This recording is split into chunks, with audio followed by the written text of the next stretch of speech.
नमस्कार साथियों, कैसे हो आप सब।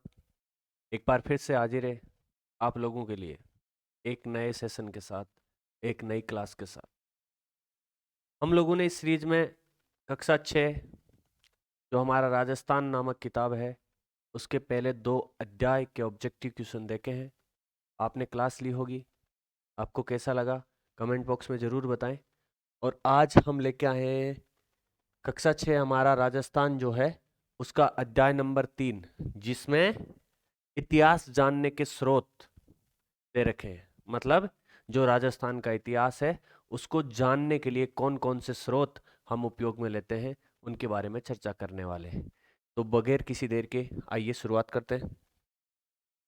सबसे पहले आपको ये YouTube चैनल अच्छा लगे और आपको लग रहा है कि बिल्कुल बहुत उपयोगी सामग्री हमारे लिए उपलब्ध करवाई जा रही है, तो अपने यार दोस्तों को भी ज़रूर शेयर करें जिनको आप नौकरी करते हुए देखना चाहते हैं। और टेलीग्राम का लिंक जो पोस्ट है उसके नीचे आपको मिल जाएगा, वहाँ से आप टेलीग्राम ज्वाइन भी कर सकते हो ताकि आपको क्लास का शेड्यूल पता रहे। तो चलिए आज का पहला सवाल। आज का जो पहला सवाल है, इतिहास जानने के अनेक स्रोत हैं जिन्हें मुख्य 2 भागों में विभक्त किया गया है। मतलब जो राजस्थान का इतिहास हो चाहे और कहीं का इतिहास हो, उसको जानने के लिए कुछ न कुछ स्रोत हम काम में लेते हैं। तो राजस्थान के इतिहास को जानने के लिए अनेक स्रोत है जिन्हें मुख्यतः कितने 2 भागों में विभक्त किया गया है। वो कौन कौन से 2 भाग है तो देखिए, नंबर 1 पे दे रखा है पुरातात्विक या पुरातात्विक स्रोत है जिनको हम इतिहास जानने के काम में लेते हैं। दूसरे है सामाजिक, तीसरे है साहित्यिक और चौथे में दे रखा है 1 और 3। तो बताइए, देखें इसमें जो आपका आंसर रहने वाला है वो है पुरातात्विक और साहित्यिक। आगे हम इस पूरी स्लाइड में पढ़ेंगे, इस पूरी क्लास में पढ़ेंगे कि कौन कौन से पुरातात्विक स्रोत है, कौन कौन से साहित्यिक स्रोत है। तो इसका आंसर जो होने वाला है वो 1 और 3। मतलब इतिहास जानने के जो 2 मुख्य भागों में हमने स्रोतों को बांटा है उसमें पुरातात्विक और साहित्यिक को शामिल करते हैं। अगला सवाल, निम्न में से इतिहास जानने के पुरातात्विक स्रोत नहीं है। जो आपके 4 ऑप्शन दिए गए हैं इनमें से ऐसे कौन से स्रोत जो पुरातात्विक नहीं है। मतलब राजस्थान के इतिहास को जानने के लिए जो स्रोत है उनमें कौन से, जो निम्न 4 दे रखे हैं इनमें से ऐसा कौन सा है जो पुरातात्विक नहीं है। क्या अभिलेख? बिल्कुल भाई, अभिलेख तो है। अभिलेख पुरातात्विक है। स्मारक भी पुरातात्विक है। क्या महाभारत है? मुद्राएं हैं? इन चारों में से आप बताओगे तो अभिलेख पुरातात्विक स्रोत है, स्मारक पुरातात्विक स्रोत है और मुद्राएं ये भी क्या है, पुरातात्विक स्रोत है। लेकिन इसमें जो महाभारत दे रखा है वो क्या है, वो है साहित्यिक। ये साहित्यिक स्रोत है भाई। जैसे रामायण, महाभारत, वेद, पुराण, ये क्या है, ये साहित्यिक स्रोत है। आगे चलिए, गटियाला अभिलेख। गटियाला कहाँ पड़ता है भाई? ये जोधपुर में पड़ता है। गटियाला अभिलेख कहाँ मिला है? जोधपुर में। गटियाला अभिलेख किसकी जानकारी देता है? कौन से वंश की जानकारी देता है भाई गटियाला अभिलेख? क्या प्रतिहारों की जानकारी देता है, चौहानों की जानकारी देता है, या कछवाहों की जानकारी देता है, या इनमें से किसी की ये जानकारी नहीं देता है? तो जो गटियाला अभिलेख है जोधपुर में वो किनकी, प्रतिहारियों की जानकारी देता है। किनकी जानकारी देता है? प्रतिहार वंश की जानकारी देता है गटियाला अभिलेख। अगला सवाल, चौहानों का इतिहास जानने के लिए कौन सा शिलालेख महत्वपूर्ण है भाई? इससे पिछले वाले क्वेश्चन में हमने पढ़ा कि गटियाला जो अभिलेख है वो प्रतिहार वंश की जानकारी देता है। अगला जो सवाल है वो है चौहानों का इतिहास जानने के लिए कौन सा अभिलेख शिलालेख महत्वपूर्ण है? क्या गटियाला है? गटियाला हमने देख लिया कि ये प्रतिहार वंश की जानकारी देता है। चिरवा, चिरवा कौन से वंश की जानकारी देता है? चिरवा कहाँ है? कमेंट बॉक्स में बताना। क्या बिजोलिया की जानकारी देता है, या बेराट का शिलालेख की जानकारी देता है भाई? तो चौहान का इतिहास जानने के लिए जो महत्वपूर्ण शिलालेख है वो ना तो बेराट का शिलालेख है, ना चिरवा का शिलालेख है, ना गटियाला का शिलालेख है। वो कौन सा है? वो है बिजोलिया का शिलालेख। बिजोलिया के शिलालेख के रचयिता कौन है भाई? रचयिता कौन है और इसके लेखक कौन है? इसके रचयिता है गुणबद्र। कौन है? और इसके लेखक कौन है? कायस्थ। ये आप याद रखोगे भाई। जो चौहानों की जानकारी देता है वो है बिजोलिया शिलालेख, जिसके रचयिता है गुणबद्र। ये रचना करने वाले हैं और इसको लिखने वाले कौन है? लेखक, वो है कायस्थ। ये भी आप साथ में याद रखोगे। अगला सवाल, रावल समर सिंह। रावल समर सिंह चित्तौड़गढ़ के एक शासक हुए हैं। रावल समर सिंह के युग की जानकारी कौन देता है भाई? कौन सा शिलालेख रावल समर सिंह के युग की जानकारी देता है? क्या चिरवा का शिलालेख देता है? क्या भाम्बरू शिलालेख देता है? गोसुंडी शिलालेख देता है? या इनमें से कोई नहीं देता? तो जो रावल समर सिंह है उनकी जानकारी देता है वो देता है चिरवा का शिलालेख। कौन सा शिलालेख? चिरवा का शिलालेख। ये कहां पर है? चित्तौड़गढ़ में। कहां है? चित्तौड़गढ़ में। देखिए इसके बारे में कुछ और जानकारी जो आरबीएसई की बोर्ड की किताब में दे रखा है वो देख लेते हैं। ये शिलालेख कौन सा? चिरवा शिलालेख राजस्थान में कहां पर? चित्तौड़गढ़। चित्तौड़गढ़ किले के समाधीश्वर, समाधीश्वर का मंदिर कहाँ है? समाधीश्वर का मंदिर कहाँ है? वो चित्तौड़गढ़ में। ये यहां से आप याद रखोगे। ये शिलालेख, चिरवा का शिलालेख राजस्थान में चित्तौड़गढ़ किले के समाधीश्वर मंदिर में स्थापित है। कहां पर? चित्तौड़गढ़ में स्थापित है, समाधीश्वर मंदिर के पास में। चिरवा शिलालेख कब उत्तीर्ण किया गया भाई? 1273 ईस्वी में उत्तीर्ण किया गया।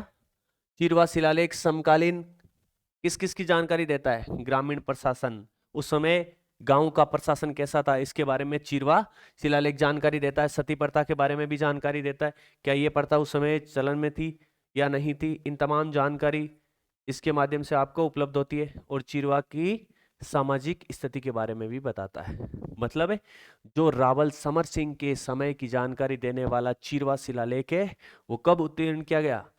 उत्कीर्ण किया गया 1273 ईस्वी में। कहां पर? चित्तौड़गढ़ किले के समाधीश्वर मंदिर के पास में भाई।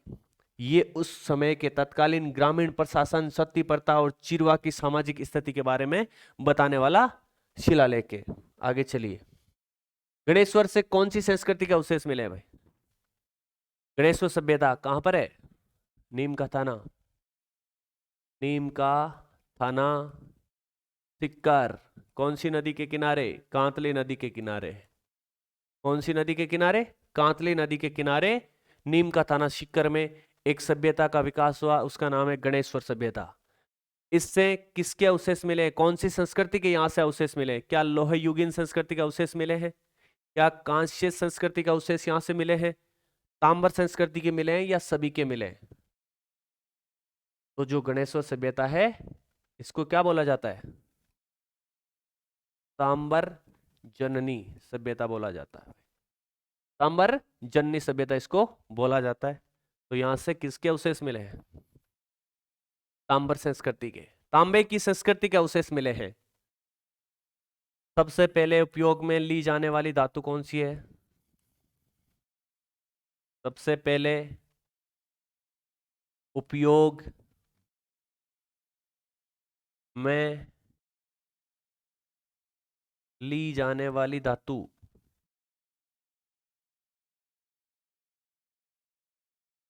कौन सी है? तांबा।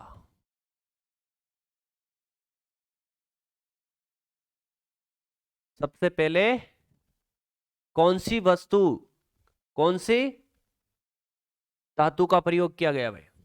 तांबा का। ये राजस्थान पुलिस 2013-14 में सही सवाल आया हुआ है। सबसे पहले उपयोग में ली जाने वाली धातु कौन सी है? ना लोहा है, ना चांदी है, ना सोना है। कौन सी है? तांबा है। तो यहां से याद रखोगे गणेश्वर से ताम्र संस्कृति के अवशेष मिले। जोधपुरा व नोहे से कैसे मिट्टी के बर्तन मिले हैं भाई? जो जोधपुरा और नोए सभ्यता है यहां से किस प्रकार की मिट्टी के बर्तन मिले हैं? देखिए जोधपुरा कहां पर है? जोधपुरा नाम में देखने पर आपको लगेगा कि जोधपुर में, लेकिन है कहां पर? ये जयपुर में। कहां पर है? जयपुर में है। और नौ कहां पर है? नौ है भरतपुर। कहां पर है? भरतपुर। भरतपुर में एक किला है भाई, उसका नाम आप कमेंट बॉक्स में बताने वाले हो। तो जोधपुर व नौहे से कैसे मिट्टी के बर्तन मिले? क्या लाल पीले मिले? लाल पीले मिले हैं क्या? लाल पीले यहां से नहीं मिले हैं। लाल पीले रंगों का प्रयोग राजस्थान की कौन सी चित्र शैली में किया गया है? कमेंट बॉक्स में बताओगे यदि आपने राजस्थान की कला और संस्कृति का थोड़ा बहुत अध्ययन किया है तो। क्या यहाँ पर पीले और हरे मिट्टी के बर्तन मिले हैं, बैंगनी व लाल मिट्टी के बर्तन मिले हैं, या फिर काले व लाल मिट्टी के बर्तन मिले हैं? कौन से मिले हैं भाई? जोधपुरा जयपुर व नौहे भरतपुर से लाल व काले मिट्टी के बर्तन मिले। कैसे? लाल व काले मिट्टी के बर्तन मिले हैं। लाल व काले मिट्टी के बर्तन मिले हैं। कहां से? जोधपुरा और नौहे भरतपुर से। आड़वे गिलुंड से प्रशस्तर व फलक प्राप्त हुए भाई। यह जैसे कि जैसी लाइन आरबीएससी की किताब में दे रखी है। आड़ व गिलुंड, आड़ कहां पर है? आड़ है उदयपुर में, आगे पढ़ेंगे इसके बारे में विस्तार से। गिलुंड कहां है? ये राजसमंद में है। यहां से प्रशस्तर व फलक प्राप्त हुए हैं। आगे, राजस्थान के प्राचीन इतिहास को जानने के लिए महत्वपूर्ण है। राजस्थान का जो प्राचीन इतिहास है उसको जानने के लिए महत्वपूर्ण क्या क्या है भाई? क्या वेद पुराण महत्वपूर्ण है? बिल्कुल है। क्या रामायण महत्वपूर्ण है? बिल्कुल है। रामायण के रचयिता कौन है? महर्षि वाल्मीकि। कौन है? महर्षि वाल्मीकि। महाभारत के कौन है? वेद व्यास। कौन है? वेद व्यास। तो राजस्थान के प्राचीन इतिहास को जानने के लिए महत्वपूर्ण वेद पुराण भी है। 4 वेद 16 पुराण। रामायण भी महत्वपूर्ण है, महाभारत भी महत्वपूर्ण है, बौद्ध व जैन ग्रंथ यह भी महत्वपूर्ण है। मतलब जो कुछ भी इसमें दे रखा है वो सारे ही राजस्थान के प्राचीन इतिहास को जानने के लिए महत्वपूर्ण है भाई। ये सभी के सभी महत्वपूर्ण है, याद रखोगे। पृथ्वीराज विजय महाकाव्य किसने लिखा था? अब देखिए, अब आ गए कौन से स्रोत? अब आ गए हैं साहित्यिक स्रोत। इतिहास को जानने के साहित्यिक स्रोत। जो हम अपन लोगों ने पहले जो क्वेश्चन हल किए हैं वो किसके किए हैं? पुरातात्विक। पुरातात्विक स्रोतों के हमने सवाल हल किए हैं। अब है साहित्यिक स्रोत, मतलब राजस्थान के इतिहास को जानने के लिए कौन कौन से साहित्यिक स्रोत है जो कक्षा 6 की किताब में दे रखे हैं उनके बारे में अध्ययन करने वाले। पृथ्वीराज विजय महाकाव्य किसके द्वारा लिखा गया भाई? क्या चंद्र बरदाई के द्वारा लिखा गया? चंद्र बरदाई के द्वारा पृथ्वीराज रासो लिखा गया। क्या लिखा गया? पृथ्वीराज रासो। किसके द्वारा? चंद्र बरदाई के द्वारा। क्या जयानक सूरी के द्वारा लिखा गया? क्या नैन चंद्र सूरी के द्वारा लिखा गया? या कविराज श्यामल दास के द्वारा लिखा गया? बताओ भाई, बताओ देखे। पृथ्वीराज विजय महाकाव्य किसके द्वारा लिखा गया? ये लिखा गया जयानक सूरी के द्वारा। किसके द्वारा? जया, जय, विजय, विजय से जय उठाओगे और यहां जय शुरू हो रहा है भाई। उसके बाद देखिए नैन चंद्र सूरी, इन्होंने कौन सा लिखा? हमीर महाकाव्य। हमीर महाकाव्य जो रणथंबोर के बारे में जानकारी देता है। रणथंबोर विजय, अलाउद्दीन खिलजी की रणथंबोर विजय है, उसके बारे में जानकारी देता है ये हमीर महाकाव्य। किसके द्वारा लिखा गया है? नैन चंद्र सूरी के द्वारा लिखा गया है भाई। कविराज श्यामलदास, श्यामलदास के द्वारा कौन सा ग्रंथ लिखा गया? कविराज श्यामल द्वारा वीर विनोद नामक ग्रंथ लिखा गया जो राजस्थान के प्राचीन इतिहास को जानने में महत्वपूर्ण जानकारी प्रदान करता है। तो पृथ्वीराज विजय महाकाव्य किसके द्वारा लिखा गया? ये जयानक सूरी के द्वारा लिखा गया। पृथ्वीराज रासो चंद्र बरदाई के द्वारा लिखा गया। नैन चंद्र सूरी द्वारा हमीर महाकाव्य लिखा गया। और वीर विनोद नामक ग्रंथ कविराज श्यामलदास द्वारा लिखा गया। ये सारे के सारे जो सवाल है कक्षा 6 के अध्याय नंबर 4 में दे रखे हैं। आगे चलिए, कानरदेव प्रबंध। कानरदेव प्रबंध किसके द्वारा लिखा गया भाई? ये जालोर के इतिहास की जानकारी देता है कानड़देव प्रबंध। किसके द्वारा लिखा है? क्या दलपत सिंह द्वारा लिखा गया? नहीं, इनके द्वारा कौन सा लिखा गया? दलपत विलास। कौन सा? दलपत विलास नामक ग्रंथ लिखा गया। किसके द्वारा? दलपत सिंह के द्वारा। क्या पद्मनाभ द्वारा लिखा गया? क्या विजयदान देथा द्वारा लिखा गया? विजयदान देथा कहाँ के थे? बोरुंदा जोधपुर के। कहाँ के थे? बोरुंदा जोधपुर के थे भाई। क्या कर्नल जेम्स टोड द्वारा लिखा गया कानड़देव प्रबंध? बताइए देखे। तो इसका जो आंसर होने वाला है वो क्या होने वाला है? वो है पद्मनाभ। पद्मनाभ द्वारा कानड़देव प्रबंध लिखा गया भाई। विजयदान देथा, इनकी देखिए कुछ रचनाएं हैं, वो आप देखो।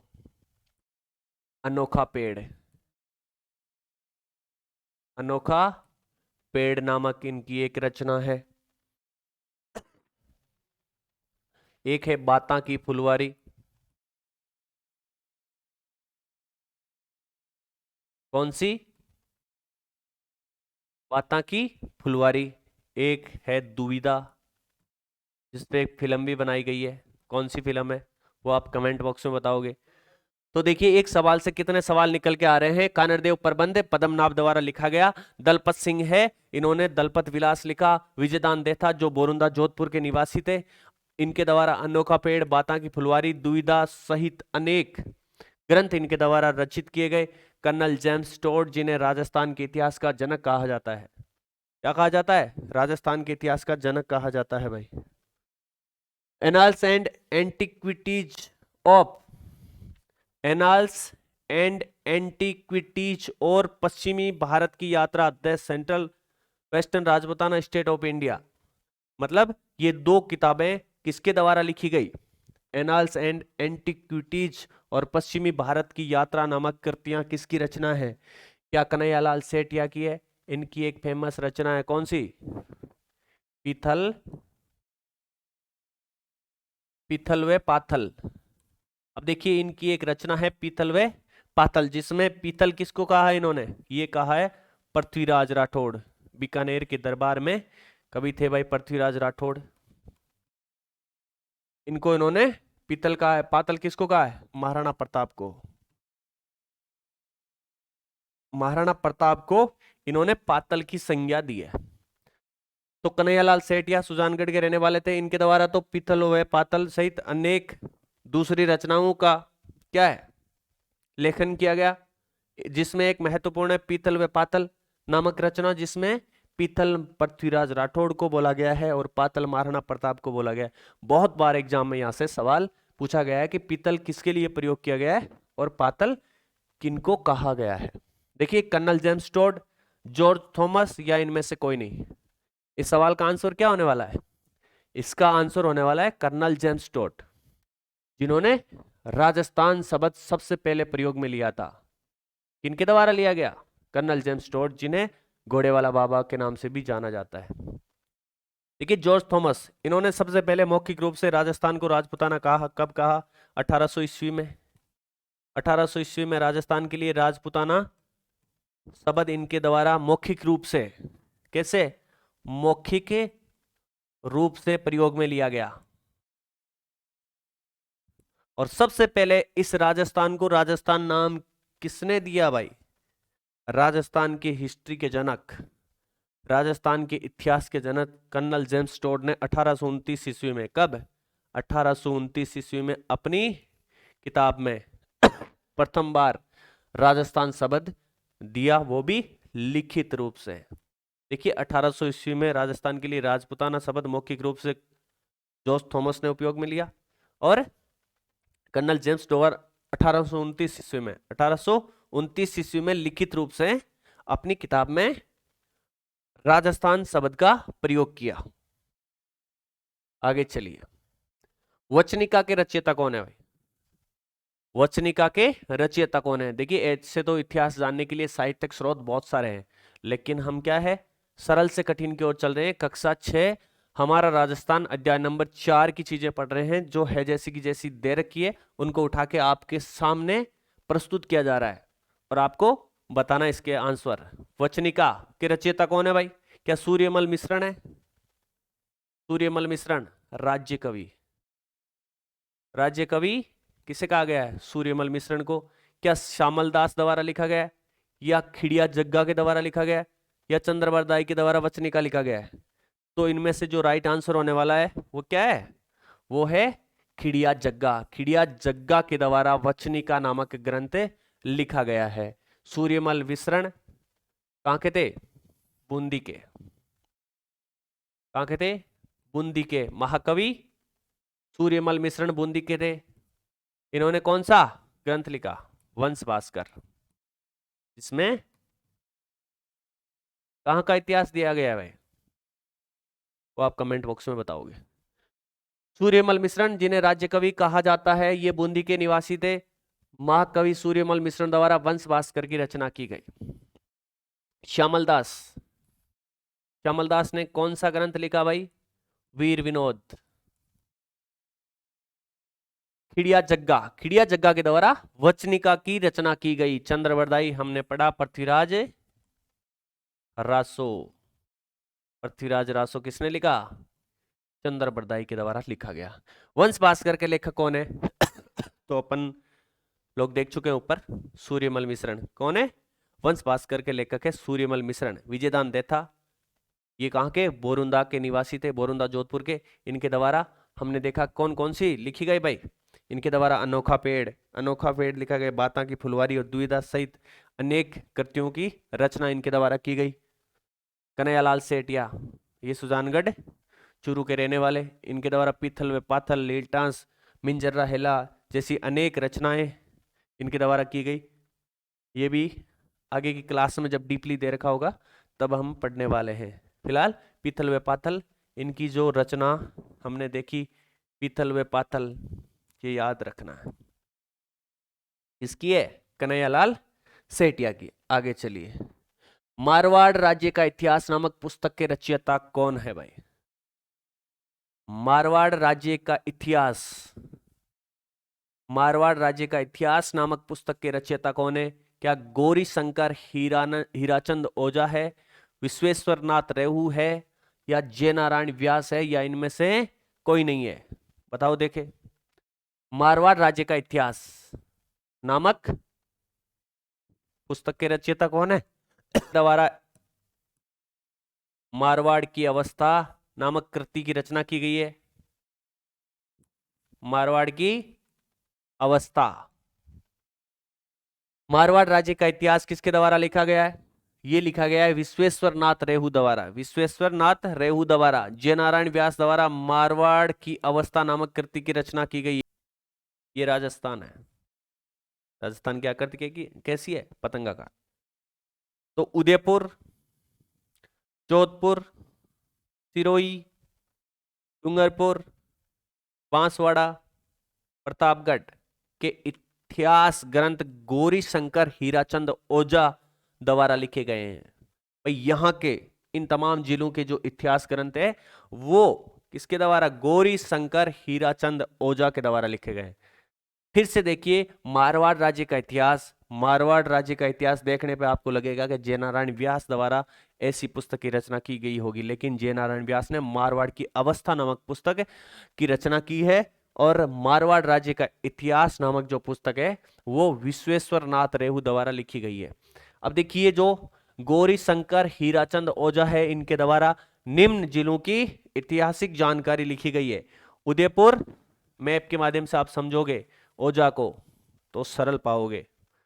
उदयपुर, जोधपुर, सिरोही, डूंगरपुर, बांसवाड़ा, प्रतापगढ़ ये आप 6 जिलों की ऐतिहासिक जानकारी जो ग्रंथ है वो ओझा जी के द्वारा लिखे गए हैं। आगे चलिए।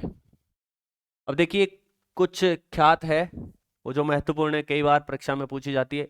हालांकि रटने में कोई ज्यादा आपको दिक्कत नहीं होगी, समझने में दिक्कत नहीं होगी, क्योंकि आसान से कई का नाम से ही पता चल रहा है। जैसे नैणसिरी ख्यात, नैणसिरी ख्यात किसके द्वारा?